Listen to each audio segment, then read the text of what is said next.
20 जुलाई को जंतर मंतर पर क्या हुआ वो पूरे देश ने देखा, लेकिन जो चीज आपने नहीं देखी वो हम आपको दिखाएंगे। इस महिला को ध्यान से देखिए, इसका सच आपके होश उड़ा देगा। मगर इसका सच जानने से पहले आप एक बार जल्दी से भारत के NSA अजीत डोभाल का ये बयान सुन लीजिए। हिंदुस्तानियों को हराया है तो हमेशा हिंदुस्तान के लोगों ने साथ नहीं दिया देश का, और दर्द है तो केवल इसी बात का।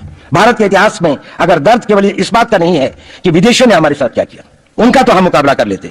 दुख इस बात का था कि हमारे सभी लोगों ने साथ नहीं निभाया। देश में जो हुआ उसे देखते हुए ये बयान बिल्कुल सटीक साबित हो रहा है। हम आपको पहले ही बता दें कि प्रदर्शन करना देश के लोगों का हक है, लेकिन नीट पेपर लीक के लिए शुरू हुआ प्रदर्शन अगर नीट पर ही रहता तो देश के लोग भी इससे जुड़ते। मगर इस प्रदर्शन की आड़ में देश को तोड़ने की बातें हुई। 20 जुलाई को पूरे दिन आपने देखा कि कैसे बच्चों की आड़ में भीम आर्मी, SFI, AISA और AISF के लोगों ने दिल्ली में पत्थरबाजी की, सरकारी संपत्ति को नुकसान पहुंचाया, 100 से ज्यादा पुलिस वालों को बुरी तरह से पीटा। इनमें से कोई भी नीट के लिए नहीं आया था। इनमें से ज्यादातर प्रदर्शनकारी प्रोफेशनल पत्थरबाज थे। इन पत्थरबाजों का साथ देने के लिए भारत के कई YouTube पत्रकार भी वहां मौजूद थे। उन्हीं के बीच ये महिला भी खड़ी थी।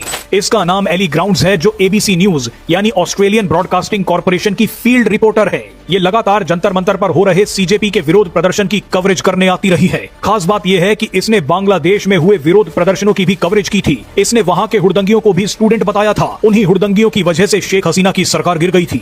एली ग्राउंड्स जैसे कई विदेशी पत्रकार CJP के प्रोटेस्ट में मौजूद थे, जो भारत विरोधी एजेंडा दुनिया भर में फैला रहे थे। आप अल जजीरा नाम के इस अखबार को देखिए, ये खुलकर प्रदर्शनकारियों को भड़का रहा है। लिख रहा है कि CJP को हल्के में मत लेना। इसके बाद अल जजीरा ने लिखा कि नाउ और नेवर, यानी अभी नहीं तो कभी नहीं। अल जजीरा इन पत्थरबाजों से क्या करवाना चाहता है?